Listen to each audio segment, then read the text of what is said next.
Donald Trump qui poursuit le combat économique, cette fois contre la Chine. Il vient ainsi de s'opposer à une OPA, une tentative du géant chinois Alibaba de racheter MoneyGram, une société de transfert d'argent. Les autorités américaines ont invoqué la protection de données confidentielles de leurs citoyens. Laurent Desbonnets et Frédéric Bonne. Le rachat était presque conclu. Pour 1 milliard d'euros, le géant chinois du commerce en ligne Alibaba voulait s'emparer de l'américain MoneyGram, spécialiste des transferts d'argent. Mais la transaction n'aura pas lieu. L'instance américaine chargée de protéger la sécurité nationale des États-Unis n'a pas donné son accord.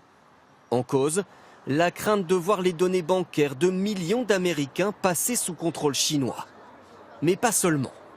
L'administration Trump met aussi en œuvre une ligne ouvertement protectionniste. Le contexte actuel, c'est plutôt la restriction à l'ouverture, c'est la stratégie de relocalisation et c'est la négociation d'accords bilatéraux. On est sorti de la période du libre-échange intégral promu comme valeur universelle. D'autres rachats d'entreprises américaines sont ainsi bloqués. Un assureur, un spécialiste du marketing mobile et un fabricant de puces électroniques ne passeront pas sous pavillon chinois. Des décisions protectionnistes qui font réagir Pékin. La Chine réclame l'équité et une relation basée sur le respect mutuel avec Washington.